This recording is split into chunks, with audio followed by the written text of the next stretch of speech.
नमस्कार. हरिपाठाची सेवा आपल्या विश्वकल्याण आज का दिन या चॅनलमध्ये आपण करीत आहोत. अभंग क्रमांक 23. 7 5 3 दशकाचा मेळा, एक तत्वी कळा दावी हरी. तैसे नवे नाम सर्व मार्गा वरिष्ठ, तेथे काही कष्ट नवलगती. अजपाजपणे उलट प्राणाचा, तेथही मनाचा निर्धार असे. ज्ञानदेवाजीने नामे विन व्यर्थ, रामकृष्ण पंथ क्रमियला. 7 5 3 दशकांचा मेळा, एक तत्वी कळा दावी हरी. इथं 25 तत्वाचा समूह आहे. 7 धातू आहेत.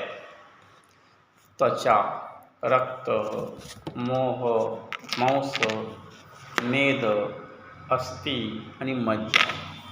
त्वचा, रक्त, मांस, मेद, अस्थि आणि मज्जा. आणि 5 महाभूत आहेत. जल, पृथ्वी, जल, वायू, आकाश, वारे असे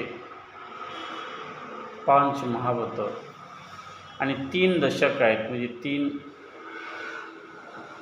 दशक गुण आहेत. 3 रजोगुण आणि तमोगुण असे हे 7 5 आणि 3 दशकांचा जो मेळा आहे, याला एक तत्वी कळा दावी हरी. ह्याच्यासाठी माणसाची 5 कर्मेंद्रिय, 5 ज्ञानेंद्रिय मिळून 10 इंद्रिय आहेत. हे इंद्रिय, या इंद्रियाचं दमन करणं, हे इंद्रियांना कंट्रोल करणं हे खूप आणि खूप अवघड आहे.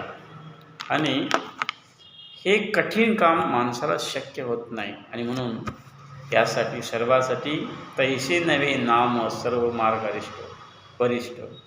सर्व इंद्रियांचं कंट्रोल करता येत नाही. परत प्राणवायू घेऊन प्राणवायू त्याचं कंट्रोल करता येत नाही. शरीरामधल्या वेगवेगळ्या विद्या आहेत, त्यावेळी कंट्रोल करू शकत नाही. हे माणसाचं मन त्याच्या ताब्यात राहत नाही. इंद्रियावरती संयमन होत नाही. हे खूप आणि खूप किचकट आणि अवघड आहे. याला मनाचा प्रचंड निर्धार लागतो, मनाची प्रचंड ताकद लागते. आणि मात्र इथं ज्ञानेश्वर महाराजांनी सांगतात की या सर्व मार्गाच्यापेक्षा अतिशय सोपा आणि साधा येथे तैसे नवे नाम सर्व मार्ग वरिष्ठ, तेथेही कष्ट न लगती. येथे कुठलंही कष्ट लागत नाही. नाम घ्यायला, नामस्मरण करायला, देवाचं नाव भजण्यासाठी कोणत्याही कष्टाची गरज लागत नाही. आणि जो माणूस ज्ञानदेवाजीने नामे निवर्त, रामकृष्ण पंथ क्रमियला, जो माणूस हरिनाम घेत नाही, कुठल्याही धर्मात असला तर त्या धर्माच्या उपासकाचं, त्या धर्माच्या परमेश्वराचं, भगवंताचं जो नाम घेऊ शकत नाही, याचं जीणं हे जीणंच नाही. हे जनावरांच्यासारखं जीणं आहे. हे जीणं हे खूप व्यर्थ आहे.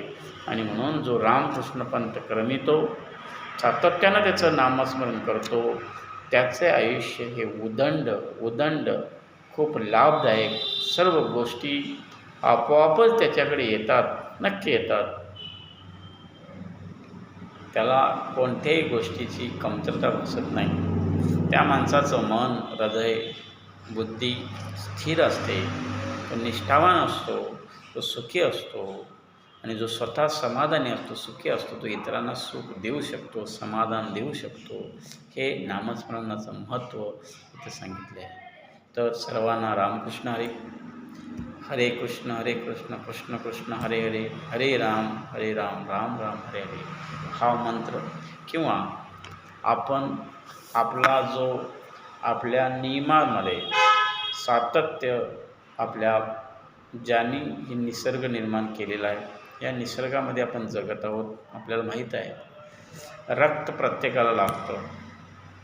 पण हे रक्त प्रत्येक जनावरात असतं, जनावरांच्यामध्ये असतं. पण हे रक्त फक्त आणि फक्त निसर्गातच त्या बॉडीतच तयार होतं. रक्त तयार करण्याचा कारखाना जगात नाही.